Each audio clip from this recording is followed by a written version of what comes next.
आज हमारे पास doctor B.R. Ambedkar का एक बहुत ही प्रभावशाली भाषण है जो उन्होंने 26 जनवरी 1950 यानी भारत के पहले गणतंत्र दिवस पर दिया था। हम सब जानते हैं कि संविधान क्या है, पर क्या हम ये जानते हैं कि इसे बनाने वाले के लिए ये क्या था, एक कानूनी किताब या फिर एक हथियार? आज हम डॉक्टर अम्बेडकर के उसी भाषण की परतों को खोलकर इसी सवाल का जवाब ढूंढेंगे।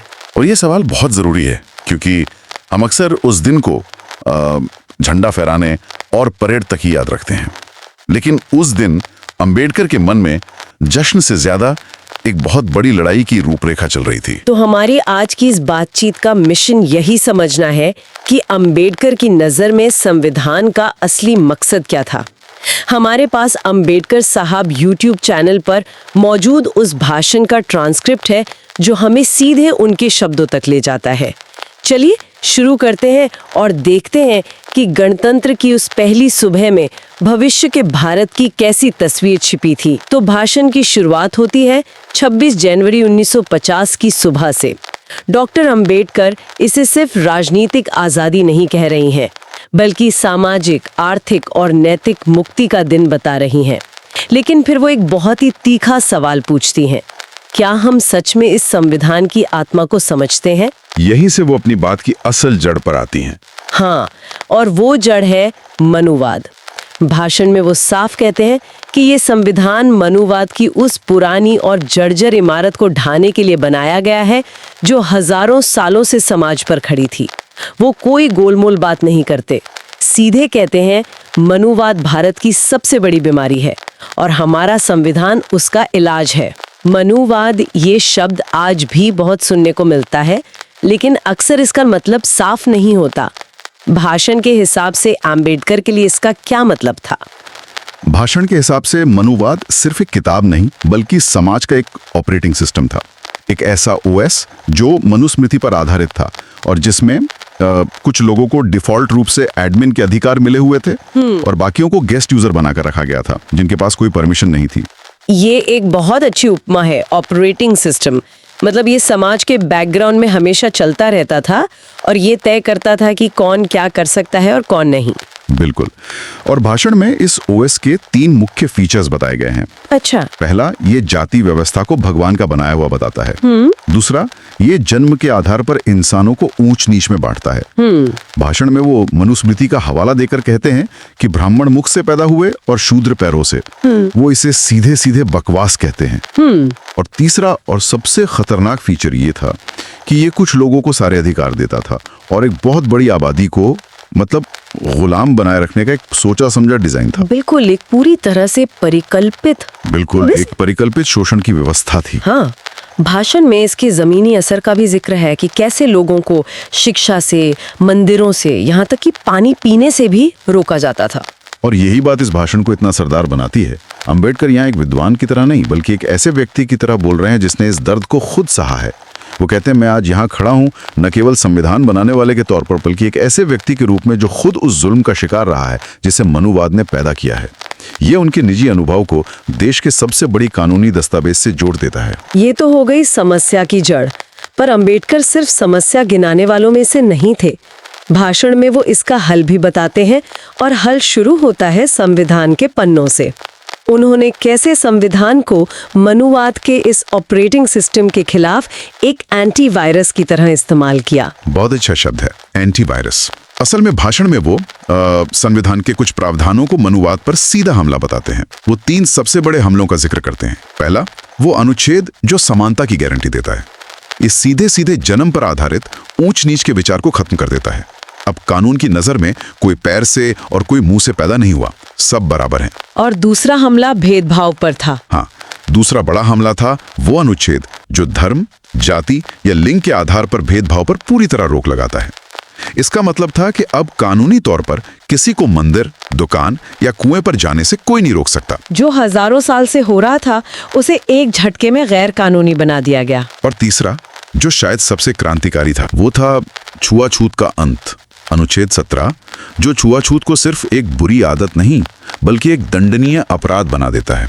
ये बहुत बड़ी बात थी, एक सामाजिक बुराई को कानूनी अपराध का दर्जा देना। एक मिनट यहाँ रुकते हैं। अपराध घोषित करना सुनने में तो बहुत शक्तिशाली लगता है, लेकिन क्या भाषण में इस बात का कोई जिक्र है कि इसे जमीन पर लागू कैसे किया जाएगा?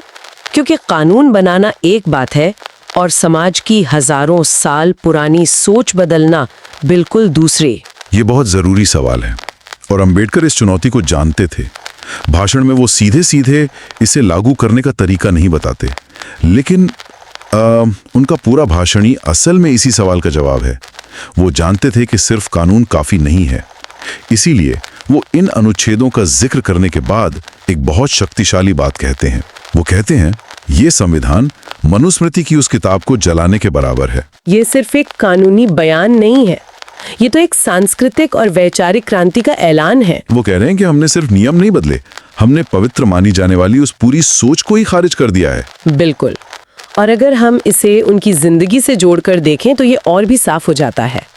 भाषण में वो 1927 के महाड़ सत्याग्रह को याद करते हैं, जब उन्होंने एक सार्वजनिक तालाब से पानी पीने के लिए संघर्ष किया था। उस दिन उन्होंने मनुस्मृति को सार्वजनिक रूप से जलाया भी था।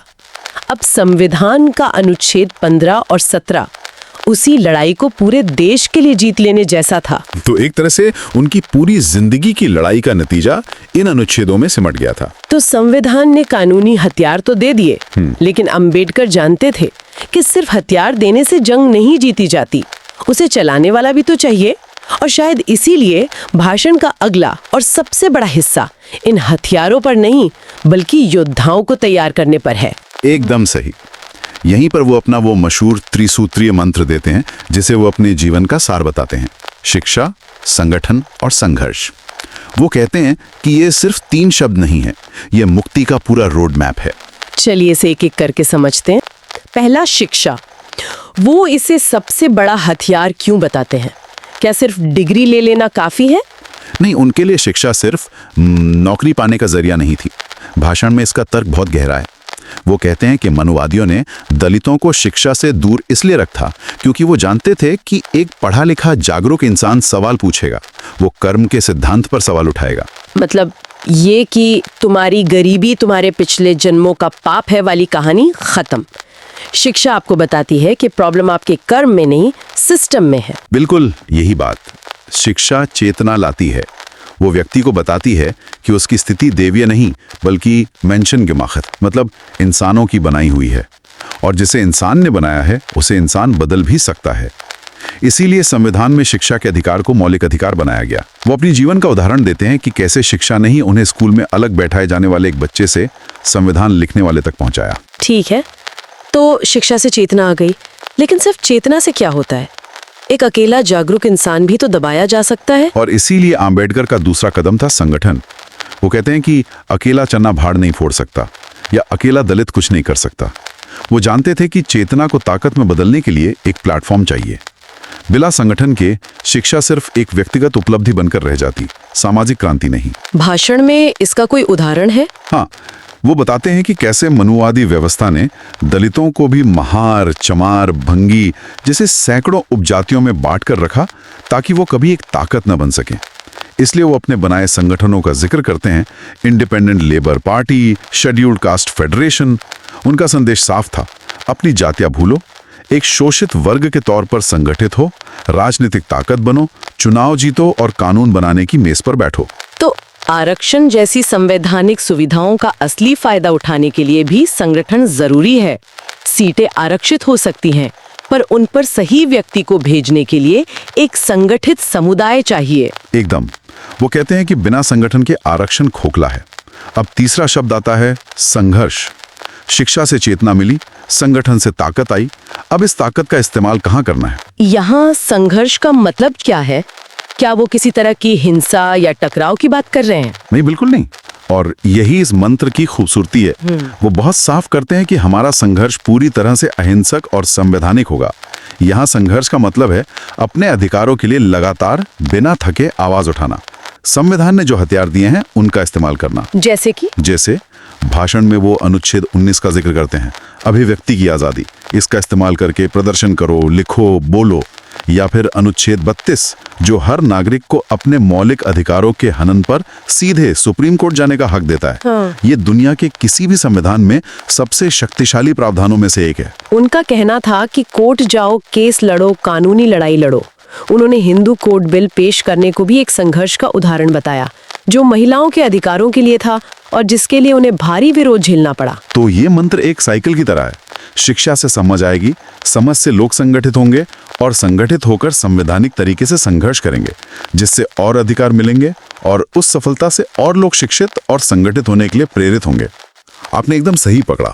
ये एक आत्मनिर्भर, लगातार चलने वाला आंदोलन बनाने का फॉर्मूला है। ये किसी एक नेता पर निर्भर नहीं है। मुझे इस भाषण का जो हिस्सा सबसे ज्यादा चौंकाने वाला लगा वो इसका अंत था।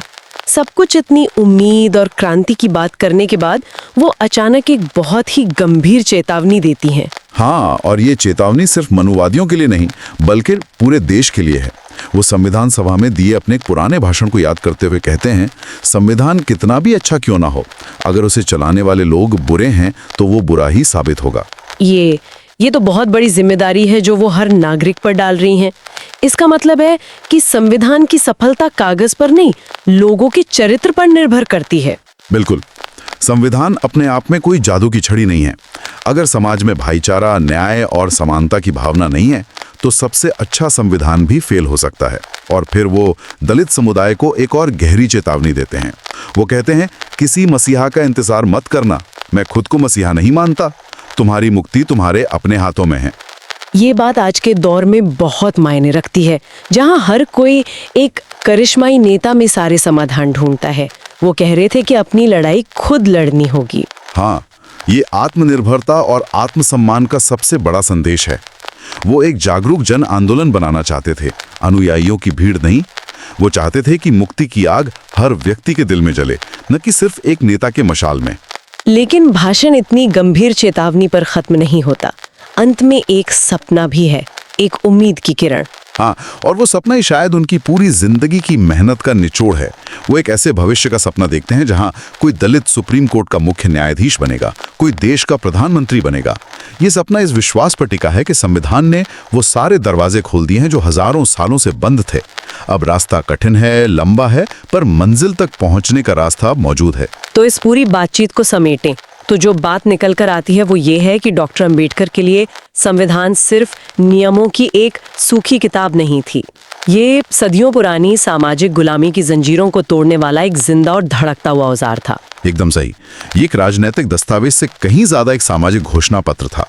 ये मनुवाद के पुराने ऑपरेटिंग सिस्टम को अनइंस्टॉल करके समानता, स्वतंत्रता और बंधुत्व का नया ऑपरेटिंग सिस्टम इंस्टॉल करने का एक ब्लूप्रिंट था। और उनका दिया गया शिक्षा, संगठन और संघर्ष का मंत्र ये सिर्फ 1950 के लिए नहीं था, ये आज भी उतना ही प्रासंगिक लगता है, न केवल दलित समुदाय के लिए बल्कि किसी भी हाशिए पर पड़े समूह के लिए जो अपने हक के लिए लड़ रहा है। निश्चित रूप से ये एक यूनिवर्सल फॉर्मूला है।